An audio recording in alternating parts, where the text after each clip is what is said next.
Thank you, Mr. Chairman, and I hope I get my own 5 minutes. Thank my colleague. I represent Houston, Texas, and we have 5 refineries in East Harris County, but also I have all my service companies, obviously Halliburton, you name it, Baker Hughes and groups like that. So I want to keep them working in the oil patch, but I also know that this is probably the best time in my history that we've seen the refinery margins where we're at.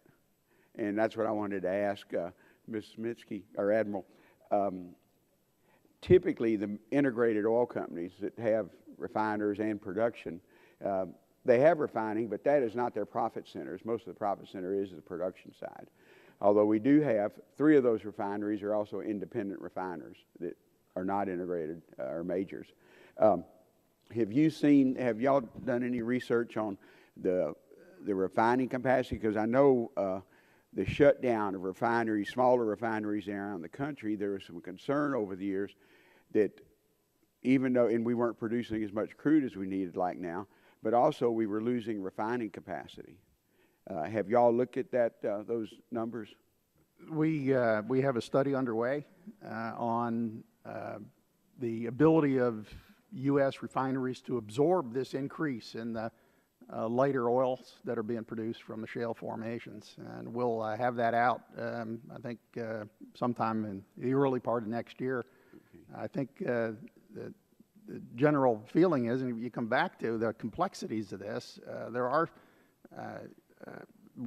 if removing the export ban does have impacts on different sectors in the economy, and the independent refiners are very concerned about Let me ask how they would come out in that analysis. Well, and what happened in the 90s is that because we weren't producing lighter sweet in the United States, most of our refiners who were successful converted, and it cost, I know at one refinery, about $2.5 billion to convert to do the heavier crude.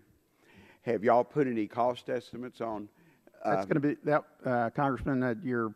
You're right in there. We should come up and brief you when we have this study done. We are going to have some estimates in there of what the costs are associated with adding the equipment that's needed to take care of this increase in lighter crudes and how fast those light crudes will be growing. What we do know is that over the past, if you look back over the last decade, billions of dollars were invested in upgrading refineries in Texas, Louisiana, and elsewhere on the Gulf Coast to process heavy crude oil, and now we have a surplus of light crudes, and so it's created problems. Well, and I think the concern that surplus of light crude, because they're typically the shale plays, and those wells are very short-lived, although they're much cheaper to drill than the earlier ones. But so there's some issues with, are we going to have to reinvest for those refineries another $2.5 billion to handle heavier, to lighter crude? There are upgrading and new construction projects underway right now to allow the refiners to handle that, and a lot of those are taking place in your district. Yeah. Has EIA looked at the issues? Because in the past, we typically used whatever we refined in our country. But now we're producing so much more that it's actually, we're having those downstream jobs that are our exports. In fact, in the Port of Houston, we're exporting just tons in the last few years of low sulfur diesel. Because of the heavier crude, we get more diesel, but the low sulfur diesel actually is improving the environment in the countries we're sending it to. In Latin America particularly, where our customers are, and of course Europe, but Latin America predominantly. Have y'all looked at some of those issues? And I'm going to ask if that's been looked at by our environmental community.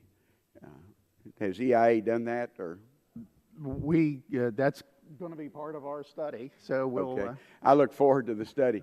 Ms. Gordon, has there been any qualification of that, even though we're doing heavier crude and we're producing a lot more diesel that we don't use in our country, but it's also low sulfur because that helps, but in the countries that are buying that from us now compared to the diesel that may be coming from other parts of the world?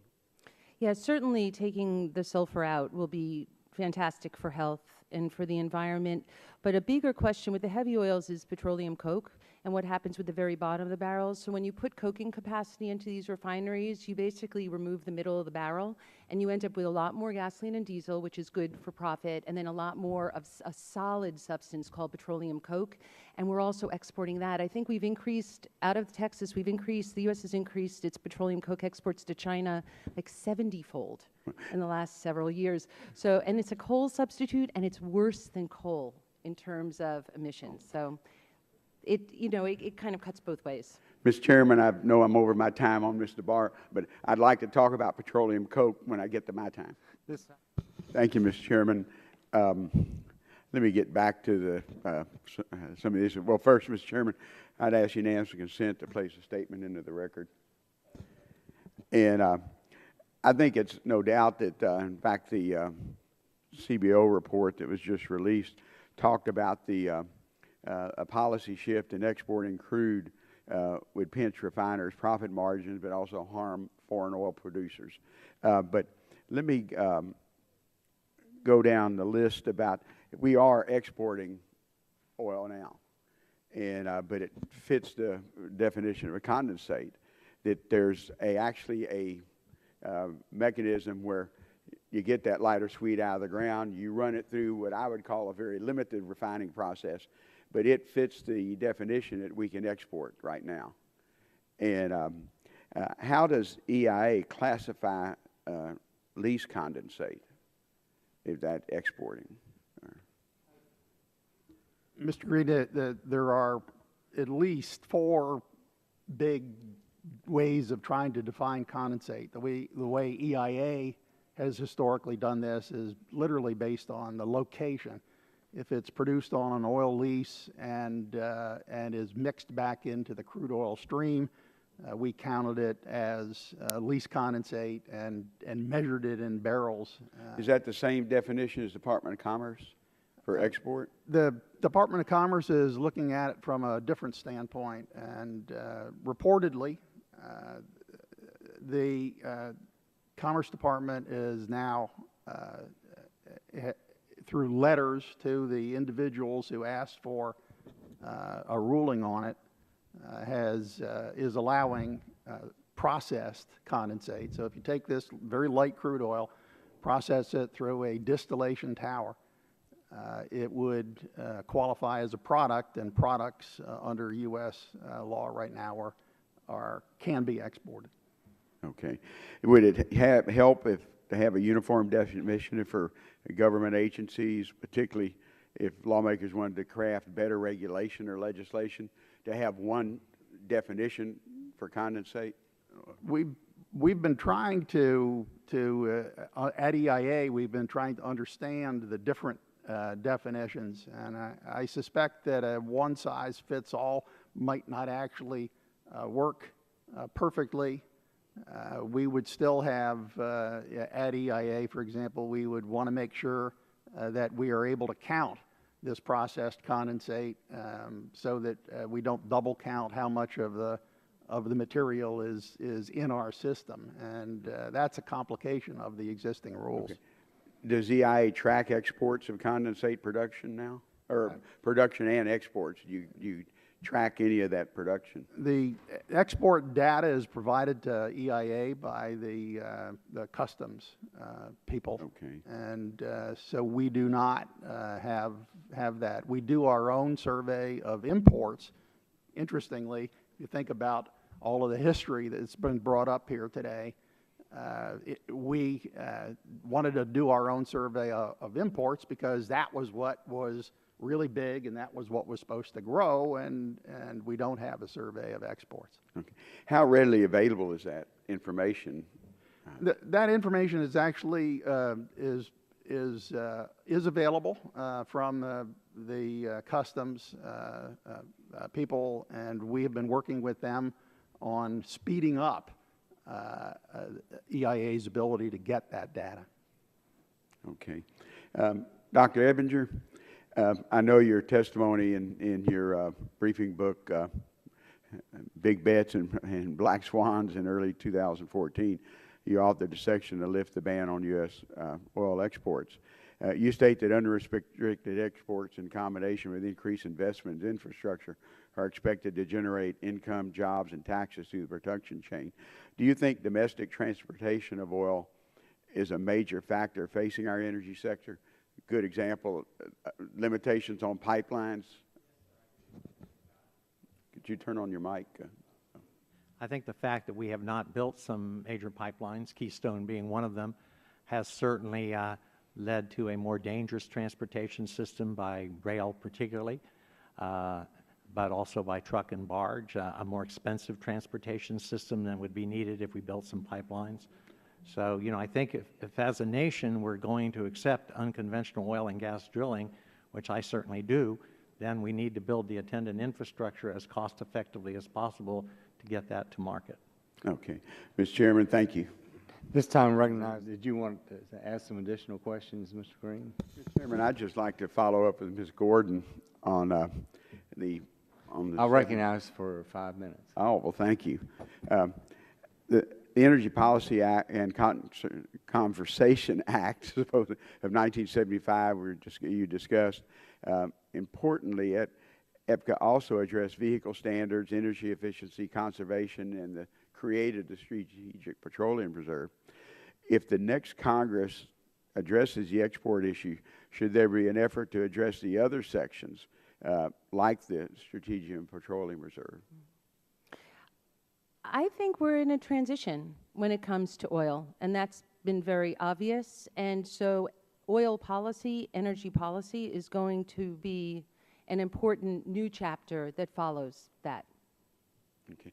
Well, most of that Strategic Petroleum Reserve actually is just east of where I live in southeast Texas.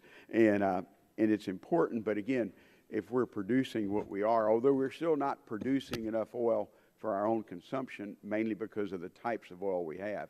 And like I said earlier, the refineries that I've represented over the years have been retooled to do the heavier crude. And it would take, you know, billions of dollars to go back to do the lighter sweet. And just like, I mean, it's an investment decision that happens. In your testimony, you discuss environmental risk that stated earlier you've seen conflicting climate articles discussing U.S. refined products exports. Is the U.S. refined product better or worse than the product currently consumed in other parts of the world? Do we produce gasoline or diesel better than India or China, for example? And I know we compete with Europe on the product too. Well, from a climate perspective, it's carbon. It would be similar. From an air quality perspective, it depends on the refining specifications, and they are, you know, lower in Europe, and the specifications might be lower in Asia. But from a climate perspective, I don't think there's a difference between our product I and know others. that if there's a ton of carbon going up in China, that's the same as a ton of carbon going up in East Harris County. And that's why some of us would like to see some kind of national agreement so we don't compete with one hand behind our back. As the U.S. produces more light sweet crude and exports condensate, the ultra-low sulfur diesel, and I mentioned it earlier, but I just want, that is benefiting some of our trading partners in Latin America, particularly, and I assume Europe, that because we have low sulfur diesel, and I know the refining industry went through some problems to it, but they're actually doing very well now in exporting it.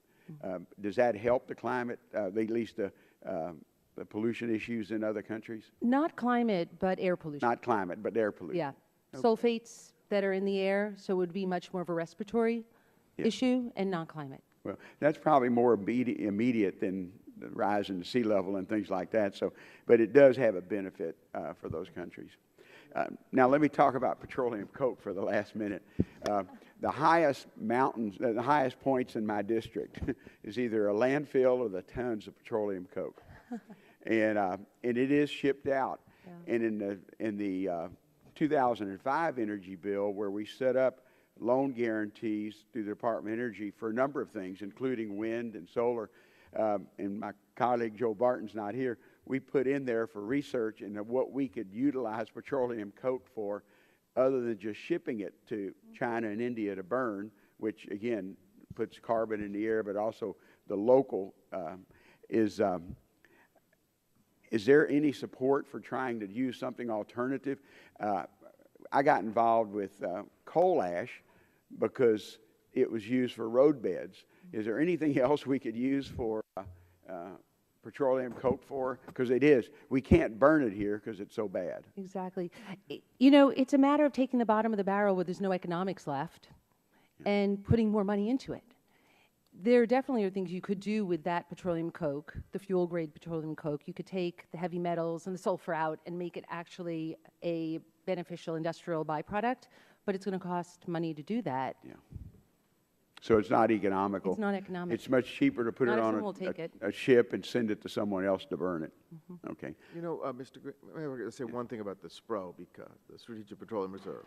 You know, I think it's important to remember this is a strategic asset. We're still connected to the world oil market. We might have to change the way we distribute the SPR because of the huge flow of crude oil into the Gulf Coast. But I think we should, you know, and I'm sure we're going to study this carefully, but things can change in the world. And we're not going to get rid of the 82nd Airborne, and we're not going, and I think we ought to look at the SPR that way. The world could change, and we may need that. Even if we're relatively independent, a price spike in the world oil market for some catastrophe somewhere could do a lot of damage to the American economy. Well, we'll want that asset at that time. And that's correct. And where I come from, the goal of that was to buy that oil and put it in that when it was low. Yeah. So, and then when we release it, because when oil goes up because of embargo or whatever else it does. But, Mr. Chairman, you've been more than kind today. Thank you.